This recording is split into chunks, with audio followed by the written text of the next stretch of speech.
کائنات کے لیے سزاوار ہیں، جس رب کائنات نے ہم تمام کو ایک مختصر سی زندگی دے کر دنیا میں بھیجا ہے۔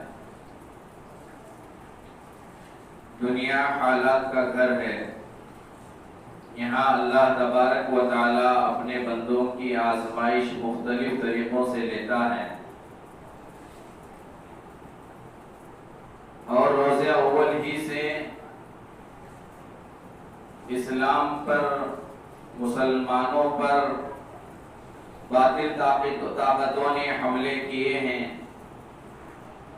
کبھی اللہ کے نبی علیہ السلام پر طرح طرح کے بہتان باندھ کر اسلام کو، مسلمانوں کو بدنام کرنے کی ناپاک کوشش کی ہے۔ کبھی شریعت کے کسی مسئلے کو لے کر طلاق، حلالہ وغیرہ کے مسائل کو چھیڑ کر اسلام کو بدنام کرنے کی کوششیں کی جاتی رہی۔ ابھی حال ہی میں آپ حضرات نے سنا، دیکھا کہ قرآن مجید پر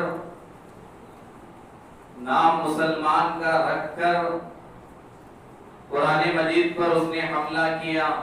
وسیم رضوی جو سابق وقف بورڈ کا چیئرمین تھا، اس نے کہا کہ قرآن مجید میں 26 آیتیں وہ ہیں جنہیں نکالنا چاہیے قرآن مجید سے، کیونکہ یہ وہ آیتیں ہیں جو دہشت گردی کو بڑھاوا دینے والی آیتیں ہیں، فساد کو بڑھاوا دینے والی آیتیں ہیں۔ ان آیتوں کا تعلق قرآن مجید سے نہیں ہے۔ حضرت ابو بکر، عمر، عثمان رضی اللہ عنہم نے ان آیتوں کو قرآن مجید میں ڈال دیا ہے۔ یہ اس طرح اسلام کو، قرآن کو نشانہ بنا کر مسلمانوں کو، اسلام کو بدنام کرنا چاہتے ہیں۔ لیکن قرآن مجید کے بارے میں اللہ تعالیٰ نے اعلان کر دیا ہے، اعلان ہو چکا ہے، اِنَّا نَحْنُ نَزَّلْنَا الذِّكْرَ وَإِنَّا لَهُ لَحَافِظُونَ۔ اللہ تعالیٰ زبور نازل کیا، تورات نازل کیا، انجیل اتارا۔ ابراہیم علیہ السلام کو اللہ نے صحیفے دی، آسمانی کتابیں بہت سی زمین پر آئیں، اللہ نے اتاری، لیکن کسی کتاب کے متعلق، کسی صحیفے کے متعلق اللہ نے یہ اعلان نہیں کیا کہ اس کی حفاظت کی ذمہ داری میں نے لی ہے۔ تورات اللہ کی کتاب، لیکن حفاظت کی ذمہ داری اللہ نے نہیں لی تھی۔ زبور اللہ کی کتاب، لیکن حفاظت کی ذمہ داری اللہ نے نہیں لی تھی۔ انجیل اللہ کی کتاب نبی پر اتری، لیکن حفاظت کی ذمہ داری اللہ نے نہیں لی تھی۔ حضرت موسیٰ پر، حضرت ابراہیم پر بہت سارے صحائف، صحیفے اللہ نے نازل کیے، اتارے، لیکن کسی صحیفے کی ذمہ داری اللہ نے نہیں لی۔ لیکن جب اللہ تعالیٰ نے قرآن مجید کو نازل کیا، قرآن مجید کو اتارا، تو اللہ نے اعلان بھی کیا کہ اس قرآن کو اتارنے والے، نازل کرنے والے ہم ہی ہیں، اور اس کی حفاظت کی ذمہ داری بھی ہم نے ہی لی ہے۔ تو یہ تو اعلان ہو چکا ہے۔ ایسے ملعون، رذیل، شیاطین، شیطان دنیا میں آتے رہیں گے، قرآن پر حملہ کرتے رہیں گے، قرآن آیات کو جھٹلاتے رہیں گے، قرآن کو ختم کرنے کی ناپاک کوشش کرتے رہیں گے، لیکن کبھی نہیں کر سکتے۔ کیوں؟ کیونکہ اس کی حفاظت کی ذمہ داری اللہ نے جبرائیل کو بھی نہیں دی، میکائیل، اسرائیل کو بھی نہیں دی، کسی انسان کو بھی اللہ نے اس کی حفاظت کی ذمہ داری نہیں دی۔ اللہ نے کہا یہ قرآن ہمارا ہے، یہ اللہ کا کلام ہے، صرف کتاب اللہ نہیں، اللہ کی کتاب نہیں، بلکہ یہ اللہ کا کلام ہے، اور اللہ اپنے کلام کی حفاظت کی ذمہ داری خود لے لی ہے۔ 26 آیات تو درکنار، ایک قرآن کا نقطہ، بلکہ ایک زبر یا زیر پیش بھی دنیا کا کوئی انسان مٹا نہیں سکتا، نکال نہیں سکتا۔ اگر بہت آئے، جب سے قرآن اترا ہے، ایسے بے شمار شیطان دنیا میں آئے، قرآن کو مٹانا چاہا، قرآن کے بدلے قرآن جیسی کوئی کتاب اور لکھنا چاہے، بے شمار محنتیں ہوئی، لیکن کوئی نہیں بنا کے ٹکر میں، اس کے مقابلے میں کوئی کتاب. ہم تو ہندوستانی ہیں، عجمی ہیں، عربی زبان جاننے والے نہیں ہیں، بلکہ عرب میں بھی جو کافر اسلام کے دشمن تھے، مسلمانوں کے دشمن تھے، انہوں نے بھی بڑی کوششیں کی، سازشیں کی، اعلان کیا قرآن کے مقابلے میں کوئی ایسی کتاب لکھ دو جو قرآن کے مقابلے میں آ جائے. تو بہت سارا انعامات سے نوازیں گے، روپے سے نوازیں گے، دراہیم و دنانیر سے نوازیں گے. بہت بڑے بڑے علماء جو اپنے آپ کو بڑا عربی داں کہنے والا اور بڑا ادیب کہنے والا، قرآن کے خلاف لکھنے کے لیے سینکڑوں سال، 10 سال، 15 سال قرآن کے خلاف لکھنے کے لیے بیٹھے. ایسے واقعات بے شمار ہیں. وقت ناکافی ہو جائے گا، واقعات میں جائیں گے، لیکن ایک آیت بھی قرآن کے خلاف لکھ نہیں پائے. کیوں؟ حفاظت کی ذمہ داری اللہ نے دی ہے، اور اللہ نے قرآن میں صاف طور پر اعلان کیا، چیلنج کیا. جب اللہ نے دیکھا کیسے قرآن اترنے لگا، قرآن کے خلاف سازشیں ہونے لگی، قرآن کے خلاف باتیں ہونے لگی، کوئی کہنے لگا نبی کے زمانے میں یہ تو قرآن کی مخالفت نبی کے زمانے سے ہو رہی ہے. نبی کے زمانے میں کوئی کہنے لگا کہ یہ قرآن قصے کہانی والی کتاب ہے، من گھڑت باتیں بتانے والی کتاب ہے، لہذا یہ انسان کی لکھی ہوئی کتاب ہے.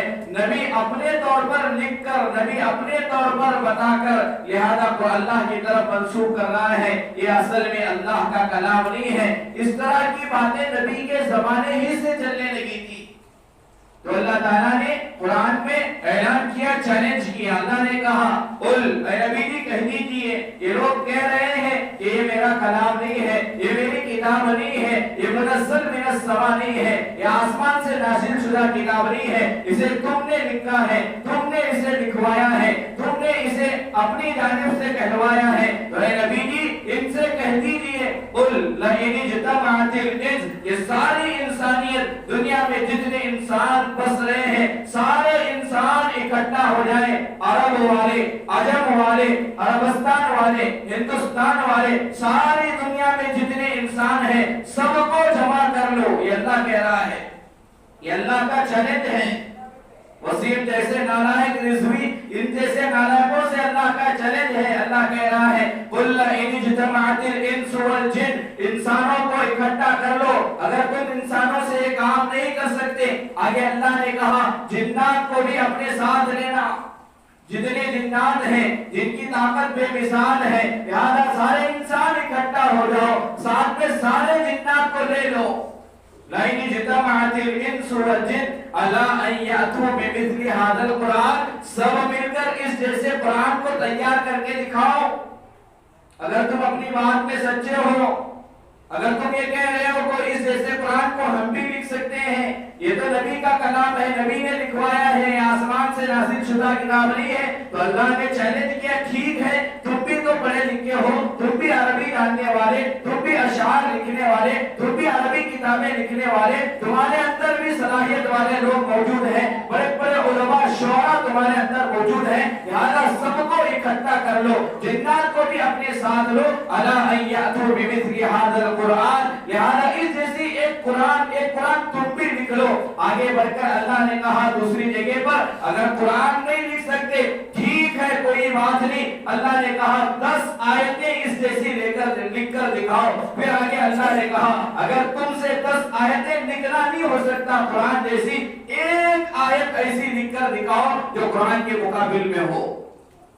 یہ تو 1400 سال پہلے اللہ نے اعلان کیا، لیکن آج تک کوئی ماں کا لال پیدا نہیں ہوا جو قرآن کے مقابلے میں ایسی کتاب لائے جو قرآن کی ٹکر والی ہو.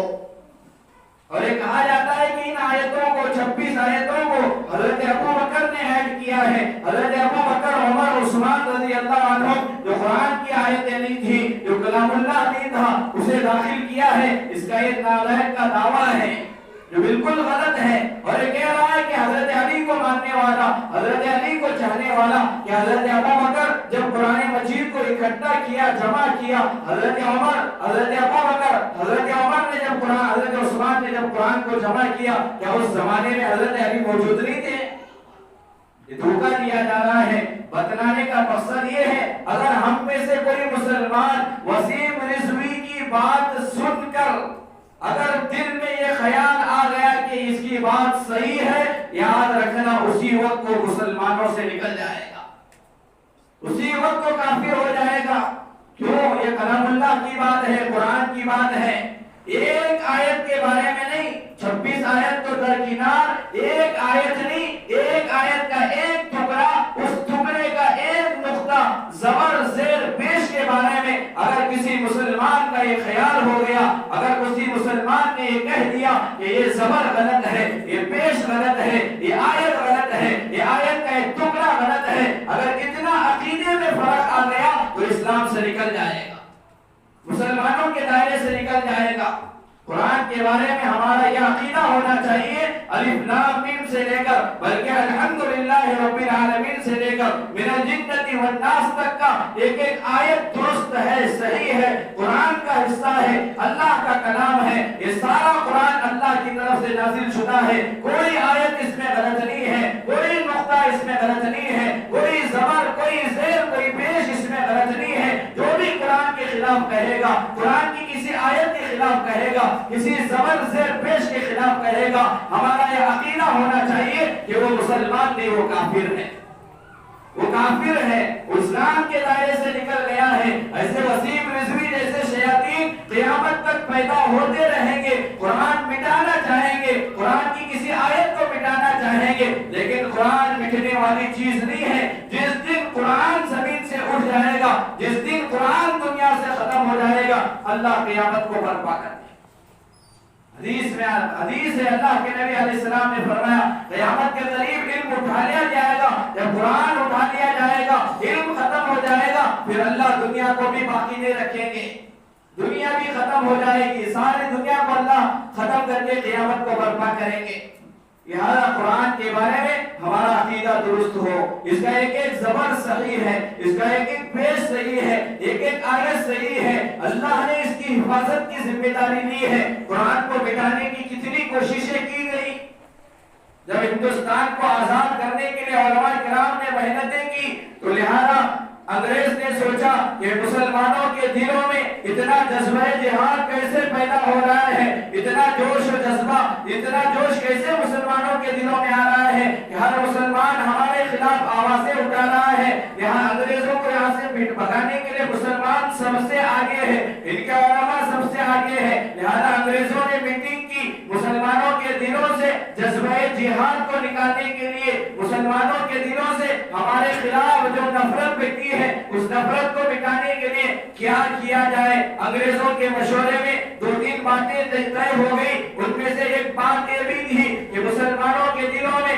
جذبہ جہاد پیدا ہونے والی ایک چیز یہ قرآن مجید ہے، جب تک قرآن رہے گا مسلمان ہمارے خلاف لڑتے رہیں گے۔ لہذا انگریزوں نے فیصلہ کیا کہ اگر مسلمانوں کے دلوں سے جذبہ جہاد کو ختم کرنا ہے، ہمارے خلاف آواز اٹھانے سے انہیں روکنا ہے، قرآن کو مٹانا پڑے گا، قرآن کو ان کی زندگیوں سے دور کرنا پڑے گا، قرآن کو ان سے دور کرنا پڑے گا۔ لہذا انگریزوں نے طے کیا کہ ان کے مساجد میں ہم داخل ہوں گے، ان کے مدارس میں ہم داخل ہوں گے، ان کے مکاتب میں ہم داخل ہوں گے، قرآن کو جلائیں گے، سارا قرآن ہندوستان سے جلا کر ختم کر دیں گے تاکہ مسلمانوں کے دلوں سے جذبہ جہاد ختم ہو جائے، جوش ختم ہو جائے۔ ایک مدرسے میں ایک انگریز داخل ہوا، جتنے کلام اللہ قرآن مجید مدرسے میں رکھے ہوئے تھے ان قرآن مجید کو جلانا شروع کیا۔ وہاں کے استاد اس کمرے میں داخل ہوئے، انگریز سے پوچھا کیا کر رہے ہو؟ انگریز نے کہا اسی قرآن مجید کی وجہ سے تم ہمارے خلاف آواز اٹھا رہے ہو، اسی قرآن مجید کی وجہ سے تم ہمیں ہندوستان سے نکالنا چاہتے ہو، ہم نے یہ طے کیا ہے کہ ہم سارا قرآن جلا دیں گے، ہندوستان میں کوئی قرآن کو ہم باقی نہیں رکھیں گے۔ لہذا انگریز سے اس عالم دین نے، حافظ قرآن نے، استاد نے کہا کہ تم نہیں مٹا سکتے ہندوستان سے قرآن کو۔